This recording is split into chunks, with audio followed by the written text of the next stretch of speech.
Imagine finding out that credit card giants are making over 50% profit margins, and they still want a monopoly. Senator Hawley's reaction says it all. Senator Hawley. Thank you, Mr. Chairman. Just on that point about Visa and MasterCard being successful businesses, I think you figured it out, haven't you? I mean, what's your profit margin, Ms. Kirkpatrick?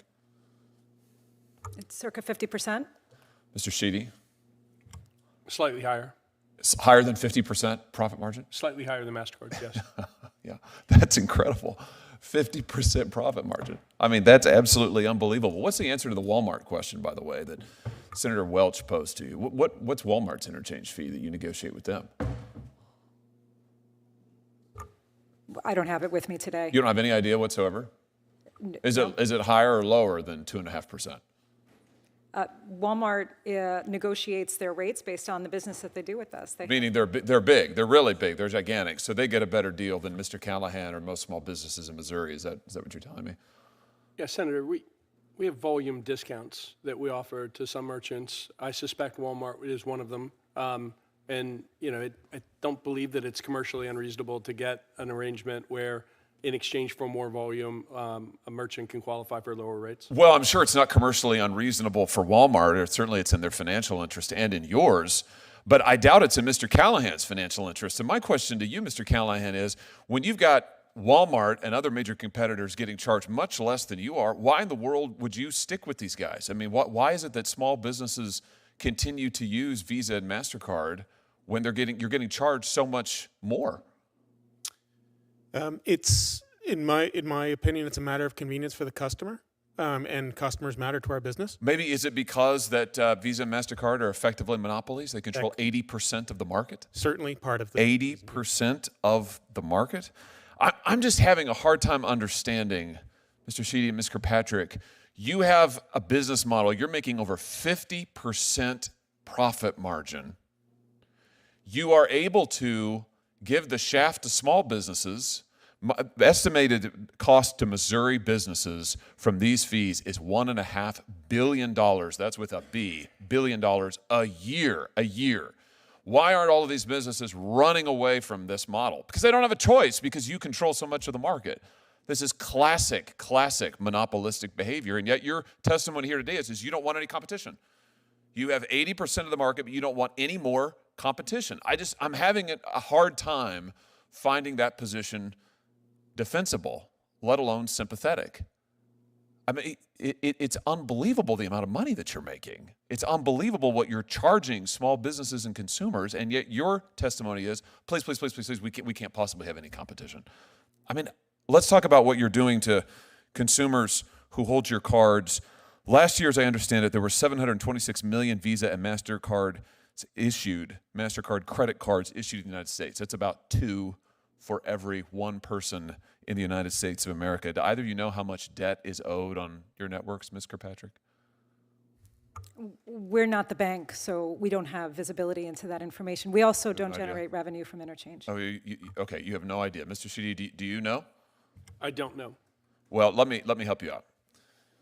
Let's have a look. It's $1.17 trillion. $1.17 trillion is what consumers now owe on your credit card networks. Do either of you know what the average interest rate is on your networks? Ms. Kirkpatrick?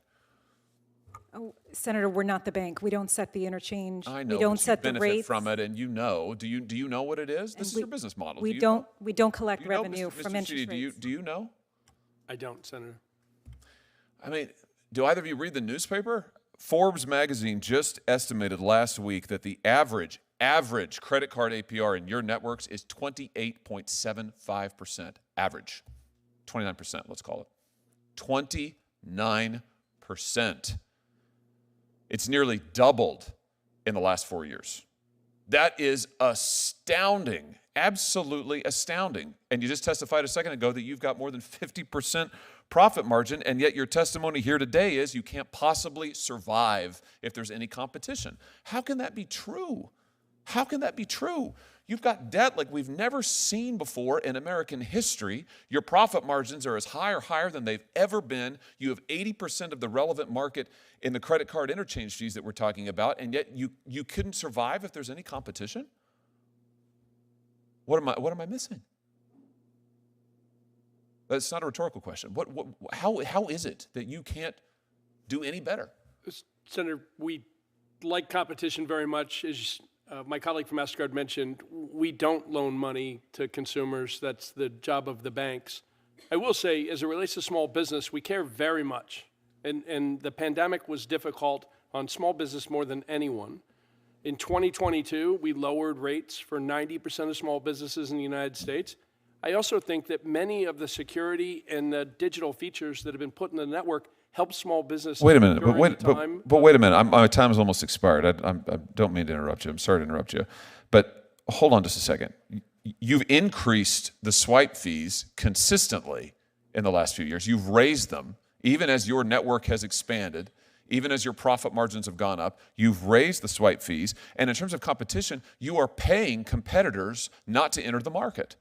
The DOJ lawsuit says that you threaten retailers with staggering financial penalties. That's a quote, staggering financial penalties if they use a competitor, and you're paying Apple and Square and others not to compete in your market. You've got 80% market share, and you are paying off would-be competitors not to come into the market while you charge people like Mr. Callahan, who knows how much more than big entities like Walmart. I mean, this is just classic collusive monopoly behavior. And your testimony is, you can't accept any more competition. I agree with one thing that my colleagues down the dais have said, which is that this is not a sustainable situation. It is not sustainable. This has to change. 1.17 trillion in debt, this has to change. And I'll just end with this, Mr. Chairman. I thought one of the best proposals that the President-elect Trump, made during his last campaign, his most recent campaign, was to cap the interest rates of credit cards. So we could do that. We could do this and that. I think it's a great idea. I don't know why 30%, 30% interest rates should be charged on debt like this. I don't understand it. And I don't understand why you won't accept the smallest modicum of competition when it comes to these retailer fees. And I'm just here to tell you, this will not stand. Thank you, like if you have the misfortune of having to book your flight at the end because maybe something's been canceled, then you're going to get screwed. Is that what you're telling me? You're not one of the best people. Are you referencing just fares? I'm just responding to your testimony. I'm listening to you, and you just said as a flight's filling up, you're going to get charged more. Not always. Sometimes you'll get charged less. Exactly. Right. Sometimes. Right. But you'll never know. Right. That's the beauty of it. It's like Russian roulette. Flying on the airline is. I would disagree, you have no idea in the world. I would disagree. Wait, no idea. You just said it. It's very transparent. We'll have it. Listen, there'll be a transcript generated, and I'll send it to you with a bow on it. You can read your own testimony just now. You have no idea what the fee is going to be ever. Can we just come back to this bounty issue, Mr. Schroeder, Mr. Klein?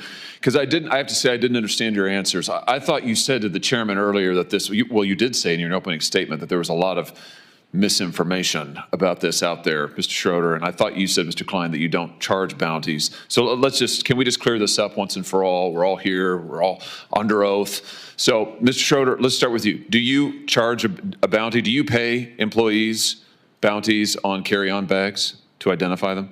Well, it's a yes or no. I wouldn't characterize it as a bounty. Do you charge them, do you pay your employees a fee? Do you incentivize them to go pick out bags from people getting on planes and kick them off the flight? Just yes or no? We charge them an incentive. Okay, that's a yes. Mr. Klein. We do not, Senator Hawley. You don't pay your employees to do that? We have previously, sir, but we actually suspended that on September 30th of this year. And now in order to be able to treat all of our guests fairly and equitably, we've actually just put more staff and supervisors out at the gate area, and they're the ones that are still making sure that everyone's treated fairly and equitably, which is the point behind these kinds of programs, but we have removed that program as of September 30th. Oh, interesting. So let's come back to you, though, Mr. Schroeder. So how much have you paid your gate agents to enforce your carry-on bag policy, to pick people out of the line like the chairman's video show? I mean, you guys do appreciate that flying on your airlines is a disaster, don't you? I'm slightly amazed by the general attitude of all of you here. Flying on your airlines is horrible. It's a terrible experience. I mean, I say this as a father of 3 young children, but I can't tell you, nobody enjoys flying on your airlines. It's a disaster. You charge people fees that they know nothing about. You harass them to death. I'll never forget, Mr. Johnson, during COVID when an attendant on your airline threatened my wife because our then 5-year-old son, his mask had slipped. This is back when we all had to wear those ridiculous masks. His mask had slipped below his nose. This flight attendant came up to my wife and said, if she didn't keep that mask over his nose at all points on this 4-hour flight, she would personally see that my wife was banned from flying. This has happened over and over to families. It's terrible. It's absolutely terrible. And your attitude here today seems to be, well, devil may care. There's nothing we can do about it. Well, I think we are going to do something about it.